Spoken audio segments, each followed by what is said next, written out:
17, is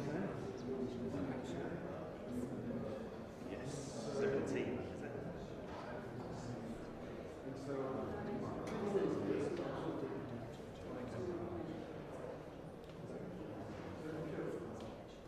So yeah, the standard caps.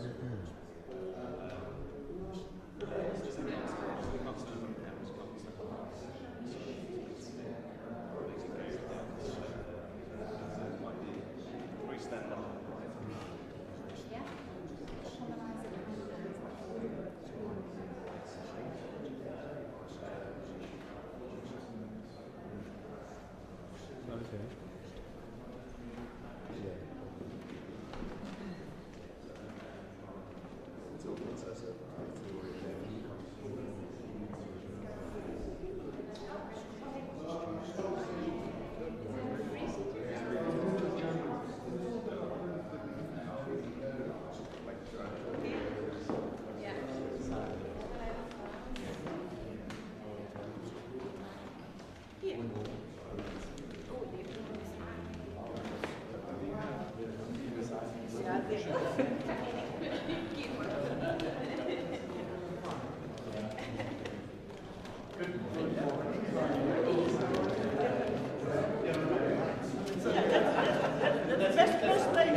Then there's a short video from Prime Minister Maloney. And then there is the Home Secretary. I think we're extra, aren't we?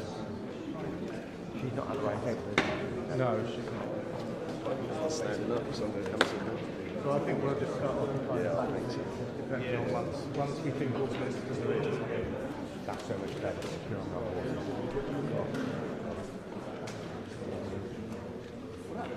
Right, I'm almost thinking I'm going to take Gentlemen, please take a seat. Thank you very much. Have we got everyone in then, Belinda? Yes. Cool. Well done. Gentlemen, please take a seat. I'm much rather having people sat down than standing up. Fine. I'm going to just go on the end because I've got to dive out. I've got to dive out. Yes. You can, any of the seats in the rows? Yes. Just leave the end one so that I can get sensible. How are we doing today? Scared moving out then after the road. Yeah, what? I'll go on this one. Yeah, you come on that one, mate. Yeah. Okay.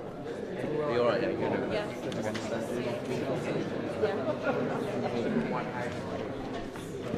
Oh, it's big screen. Hello. How are you? Really well. You still in Manchester way? No. Sorry? That's it. Yeah, you still at that? You come down for the week, right? Right. Okay. Good to see you. I mean, I'm doing something wrong. Yeah, you might need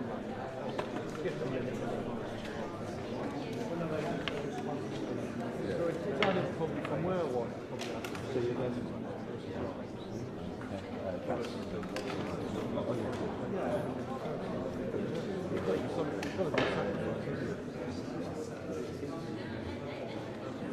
think mainly band because that's very high.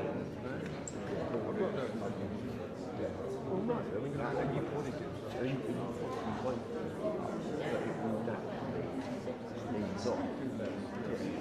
And then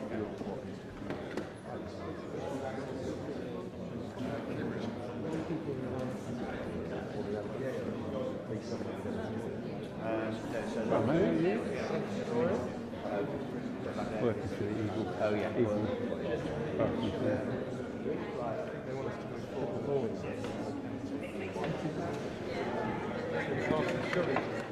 Well, the way things are going,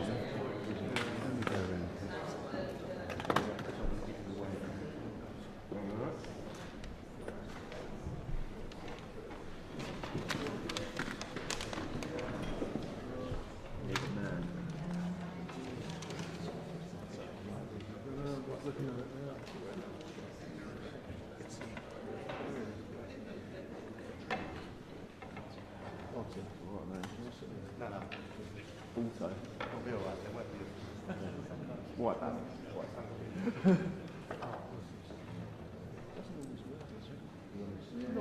No, but it's close. It's working now.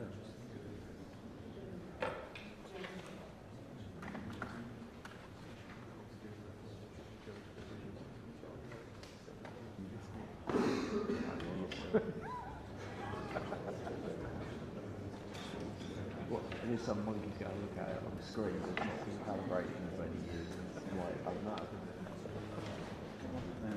We've got a few minutes delay, gents. A few minutes delay, we'll be on. Positive. No, I think I wasn't right. But they don't feel and they've got that business. They're really well. I think it's got a touch of positivity. Right. Top over White House.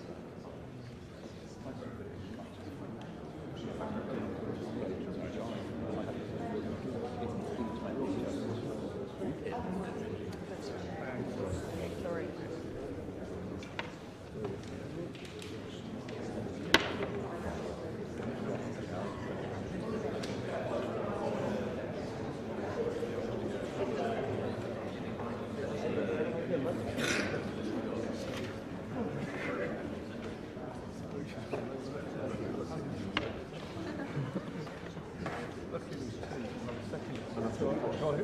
You had that whole train of ideas.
Yes, it's an hour. Finished at 5. There it is. Hello. How are you? Not bad. Nice to see you. Never enough with that empire building, mate. The Romans did it. We can do it. Charge more money, mate. Good enough for the Romans. Where is Watling? Him as well. Where's Watling then? Ah, he's gone with me on a mate by that.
Yeah.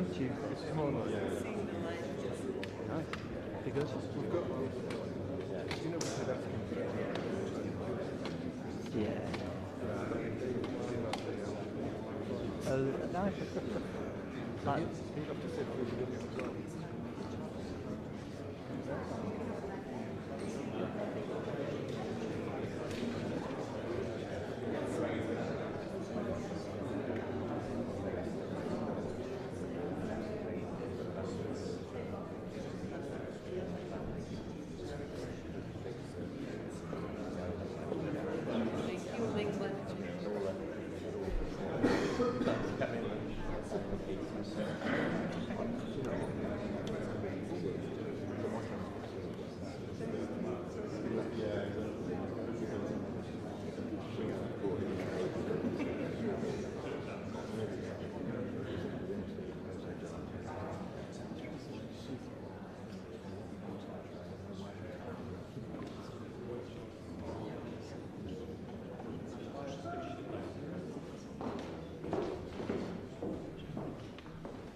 What a specimen. Always been doing my life to put me up.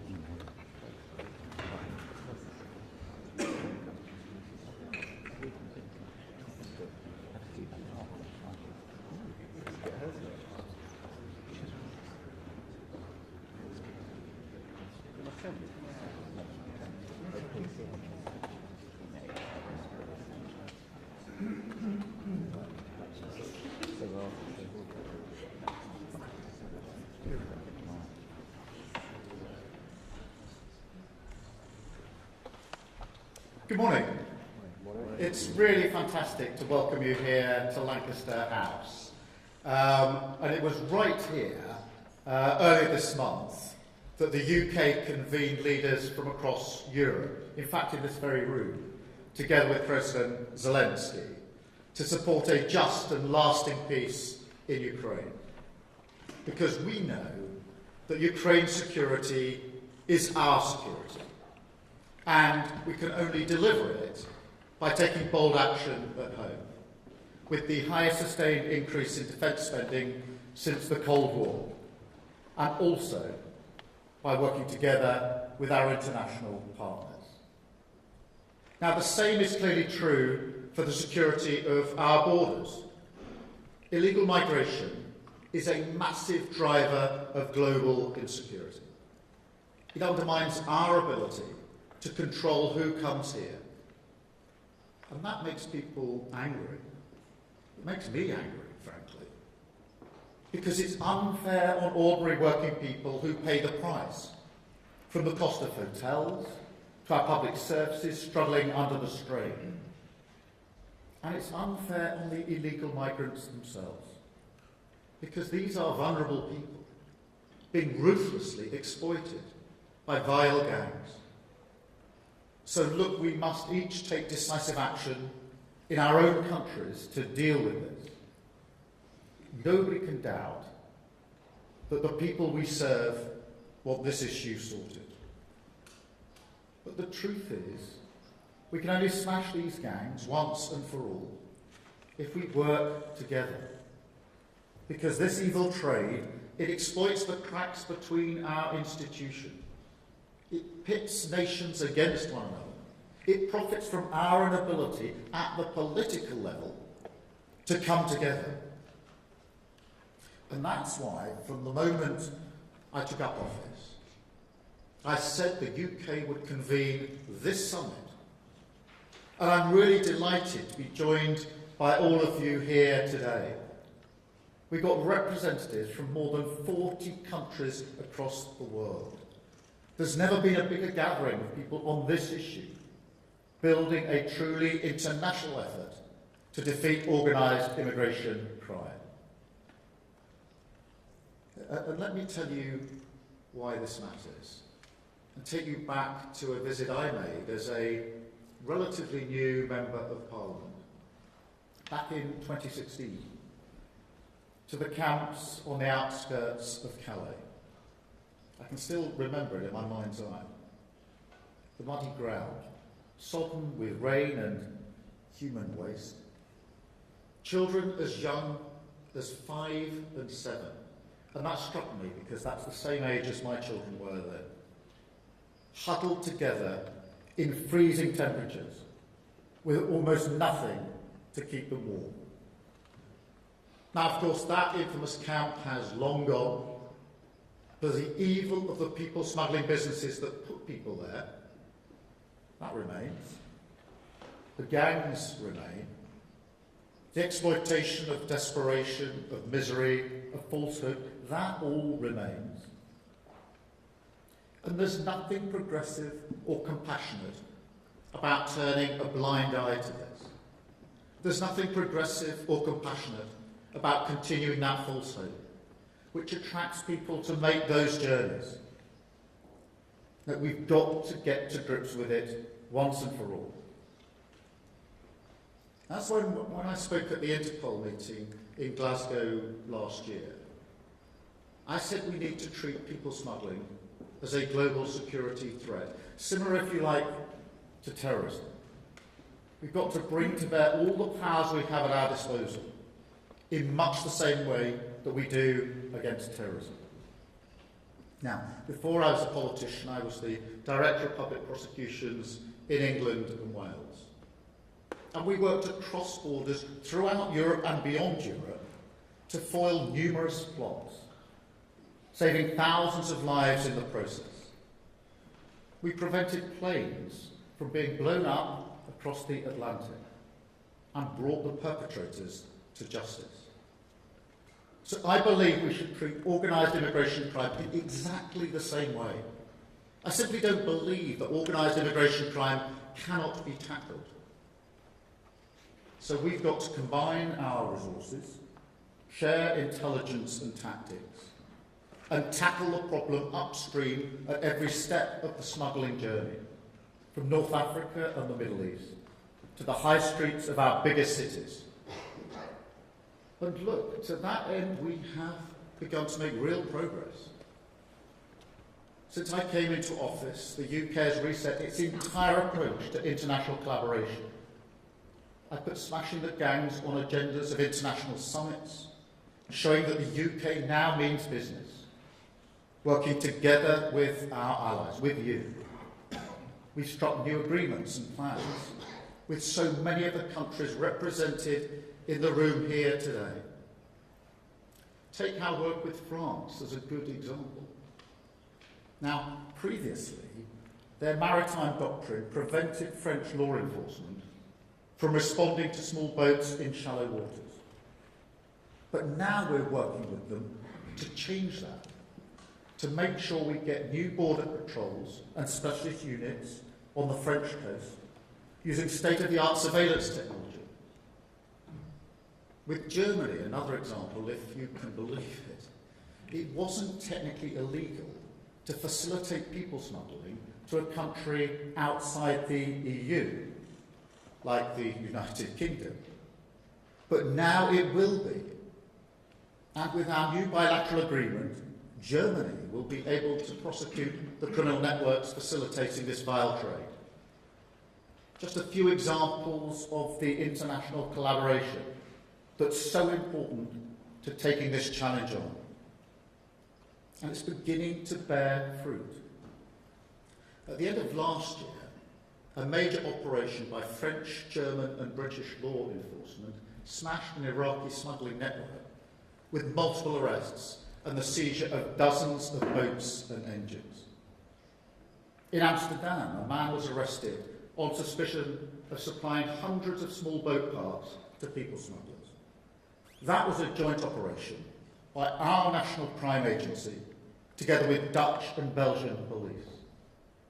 We're also working upstream to address factors that drive people towards small boats in the first place.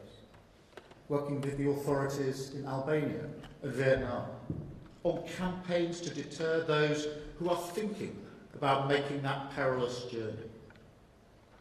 Because there's also nothing progressive about allowing working-age people to come here illegally, instead of supporting them to build their own economies, secure a better future for their own countries, and build a safer, more prosperous world. But look, as we work together more closely, I think, than ever before, we've also got to take the tough measures at home in our own countries. That doesn't mean gimmicks. You may be familiar with the gimmicks of the last 14 years here in Britain. It means understanding the problem and coming up with pragmatic solutions that work, actually fixing what's wrong. Few things show this more clearly than our approach to border security. We inherited this total fragmentation between our policing, our border force, and our intelligence agencies. A fragmentation that made it crystal clear when I looked at it that there were gaps in our defence, an open invitation at our borders for the people smugglers to crack on. To be honest, it should have been fixed years ago. But we're doing it now with our new Border Security Command, led by Martin Hewitt, who many of you, I think, will know. We are recruiting hundreds of specialist investigators from across our police, our border force and intelligence services, creating an elite border force, working with our international partners, ending the fragmentation. Over £150 million invested over the next 2 years. And new powers and criminal offences to get the job done.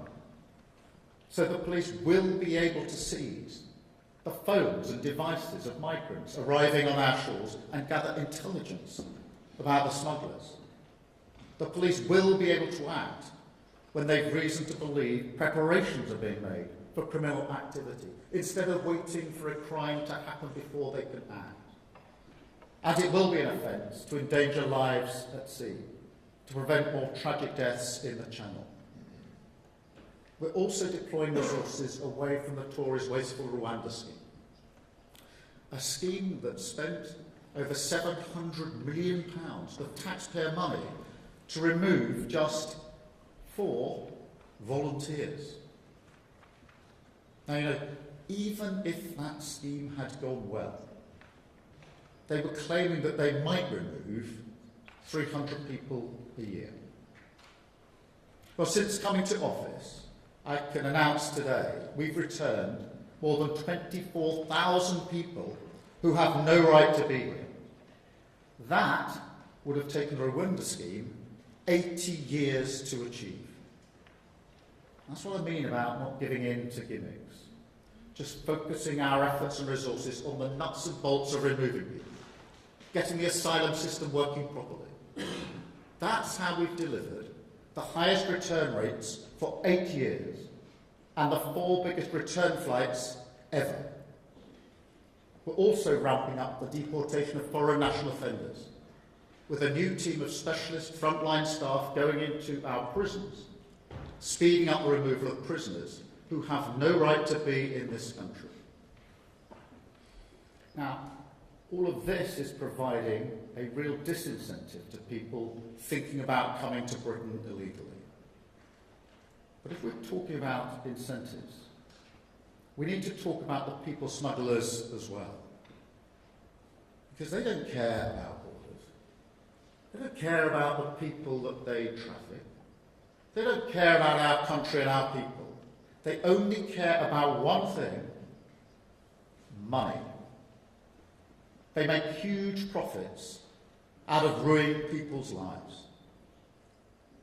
A few months ago, I went to see some of the boats that have been seized at the NCA headquarters. Now, we call them small boats, but honestly, they're not worthy of the name boat. I don't know what you would call them. To me, they look like death traps. Flimsy, rubber, no firm structure. You wouldn't even let your children climb aboard, even for a second, in shallow water. Seriously, if they were a car, they'd be off the road in minutes. The police would intervene. And don't tell me they've got any other purpose other than people smuggling. So I see no reason why we can't go after them. And so we are. We've seized hundreds of boats and engines, driving up the costs for the smugglers. We've taken down 18,000 social media accounts. That's 10,000 more than last year, disrupting the way smugglers promote their services. And more than that, we've announced a new sanctions regime, treating people smugglers like terrorists, freezing their assets, banning their travel, putting them behind bars where they belong. But just as important, putting their entire model out of business, securing our borders on behalf of working people. Because, as I said at the start, this is about fairness. And there is little that strikes working people as more unfair than watching illegal migration drive down their wages, their terms and their conditions through illegal work in their community. We'll be honest here. For too long, the UK has been a soft touch on this. Whilst the last government were busy with their Rwanda gimmick, they left the door wide open for illegal working, especially in short-term or zero-hours roles, like construction, beauty salons and courier services. And whilst, of course, most companies do the responsible thing and carry out right-to-work checks, too many dodgy firms have been exploiting a loophole to skip this process, hiring illegal workers, undercutting honest businesses, driving down the wages of ordinary working people. And all of this, of course, fueling that poisonous narrative of the gangs, who promised a dream of a better life to vulnerable people, yet deliver a nightmare of squalid conditions and appalling exploitation.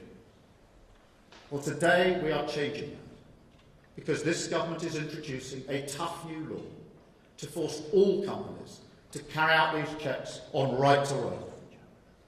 They take just minutes to complete, so they're not burdensome for business, and they can be done free of charge.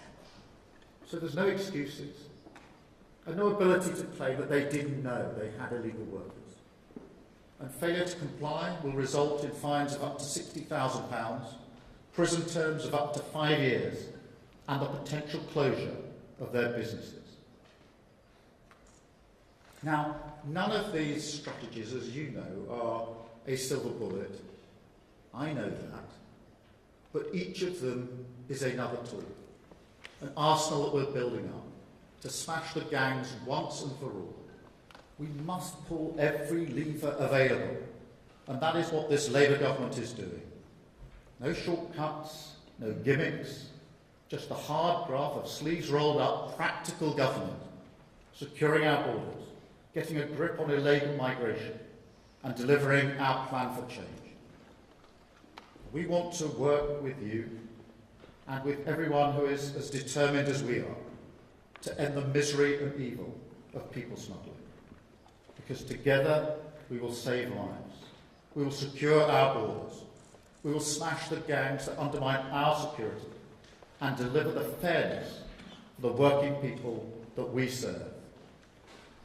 Thank you very much.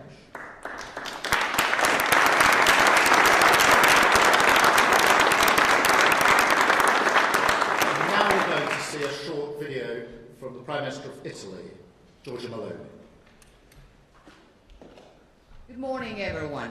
I wish to thank Prime Minister Starmer, my friend Keir, for his invitation to this important summit dedicated to border security. It is a priority that Italy and the United Kingdom jointly share, a priority that represents an essential focus on the bilateral cooperation between our nations, because we both are convinced that our freedom and the prosperity and well-being of our people do depend on security.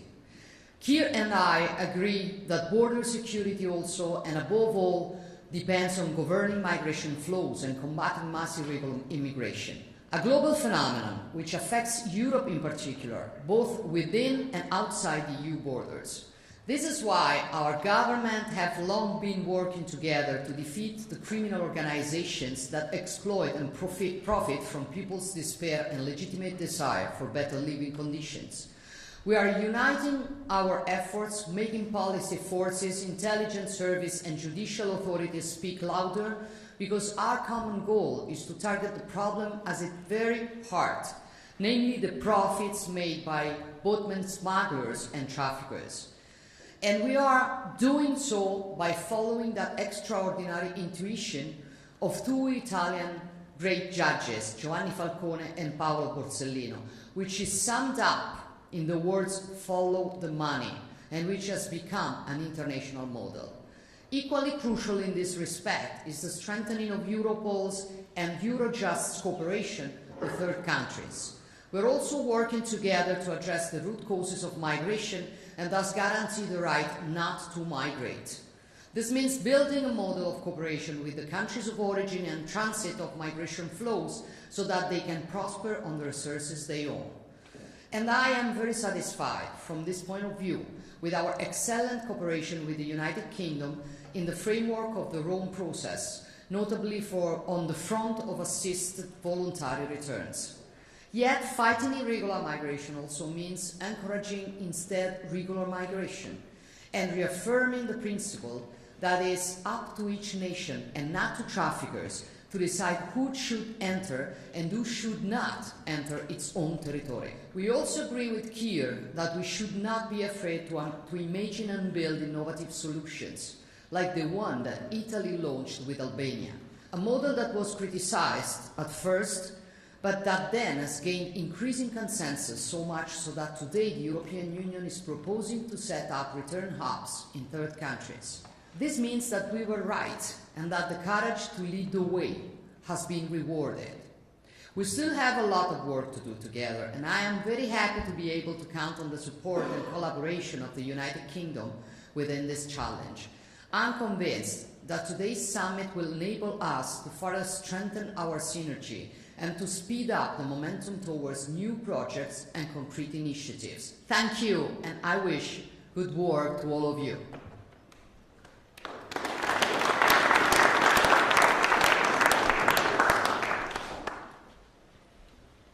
Thank you very much. Thank you, Prime Minister. Thank you to the Italian Prime Minister. And good morning, everyone. Can I thank everyone for travelling here from all over the world? Interior ministers, senior law enforcement delegations from over 40 countries and organisations. We are so pleased to welcome you to London and here to Lancaster House for this, the first summit of its kind on organised immigration, crime and border security. And to have so many people come from across the world shows the seriousness with which all our countries are taking these issues, but also bluntly how much more together we need to do. Of course, we're not the first generation to grapple with international migration, the societal, economic, security consequences that flow, and through the centuries, of course, people have travelled across borders to work, to study, join family, to flee war or persecution, to escape poverty, to seek a better life or a different future, to chase new resources, or to forge new nations. But in recent years, we have seen new and serious patterns and scales of irregular and illegal migration, causing major challenges for border security, for national security, for the rule of law, for countries and the economy across so many of our countries, in source, in transit, and in destination countries alike. And two factors have accelerated and changed some of the challenges our countries face. Firstly, technology. The physical distances between nations and continents may not have changed, but technology has made the world feel a lot smaller. Organising journeys can be faster and easier than ever, and the details of a distant future is suddenly right there on a smartphone in the palm of your hand. And the second factor is the emergence of a vast and ruthless criminal industry that stretches across borders and across continents, worth billions of pounds. The criminal smuggler and trafficking gangs who profit from undermining our border security, our national security and the rule of law, and from putting lives at risk, have grown and stretched across the globe. And every country here will have different stories to tell and insights to share.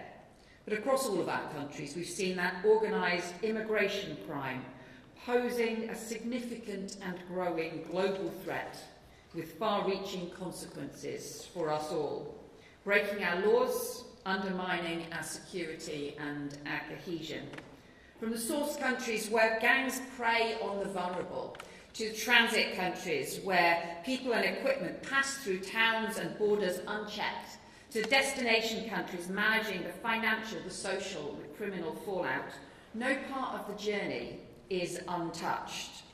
And those gangs, profiting from what is a vile trade in human beings, are exploiting more people than ever before. You've heard from our Prime Minister what that means for us here in the UK. And in just 6 years, we've seen a criminal industry organising the small boat crossings take hold along our borders. 300 people crossed the channel on flimsy, dangerous small boats 6-7 years ago. But 4 years later, that rose to over 30,000. An increase, a 100-fold increase, powered by smuggler and trafficking gangs. The gangs who advertise on social media false promise of illegal jobs, gangs who organise the logistics, the fake papers, the illegal finance networks to take everyone's money, have thousands of pounds. The supply chains, the flimsy rubber boats, the engines, and perhaps for us one of the most disturbing things of all, for us and for France, for the Calais Group, to see some of the fake life jackets, including fake life jackets for children that would not keep anyone afloat in the cold sea. And then the organisation along the beaches of France, the violence, the increasing and outrageous violence against law enforcement. And to give you the example of how they run some of those organisations, we've seen the small boats, the flimsy rubber boats, take off as taxi boats make people wait in the freezing water, in the freezing sea. So they then wait to be picked up, to climb onto the boats, and then overcrowd the boats, with women and children put in the centre of the boat can then fold in. It's the women and children who get crushed. If the fuel in flimsy containers then leaks and mixes with salt water, that can cause terrible, terrible burns. And then we've seen children crushed to death, and yet the boat carries on. And that shameful, disgraceful crime where criminal gangs have profited from those lives being lost. And that's why we cannot let that carry on. All of your countries will have the different stories of the way in which the gangs are exploiting people into sexual exploitation, into slave labour, into crime, the way in which the gangs are using new technology, not just the phones, the social media to organise, but even the drones to spot where the border patrols are, the operations along the land borders across continents. But it is governments and not gangs who should be deciding who enters our country. And those gangs are operating and profiting across borders, so we and our law enforcement need to cooperate across borders now to take them down. That's why, as you heard from our Prime Minister, we are strengthening our laws here in the UK, bringing in new counter-terror powers so we can seize phones, investigate preparatory acts, so we can crack down on the illegal working and modern slavery, and establishing our new Border Security Command. But we know that strengthening our border security means working with all the countries on the other sides of our borders, not just standing on our shoreline shouting at the sea.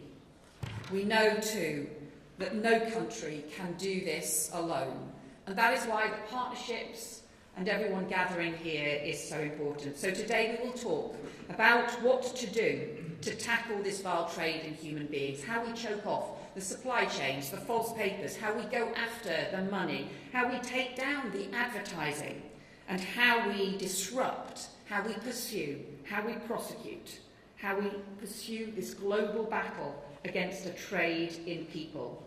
It is our determination to do this together. The alliances that we build across our borders can be stronger than the criminal gangs who seek to undermine us.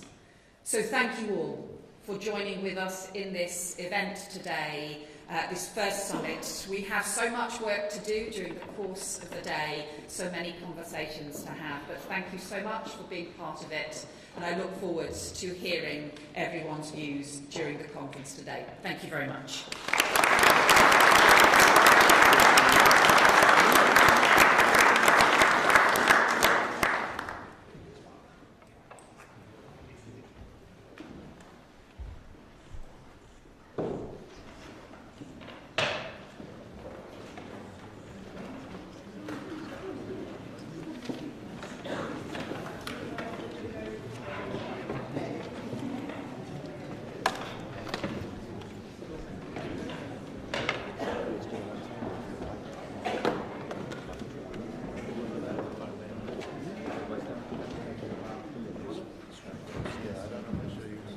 We're just following.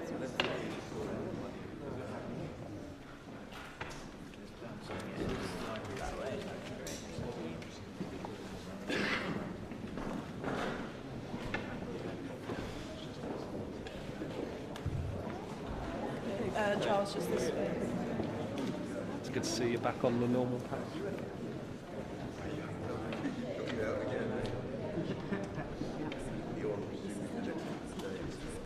Yeah, exactly. This will show people look under pressure. No, oh, Yeah, that, so, no, yeah, honestly, yeah. No, I don't.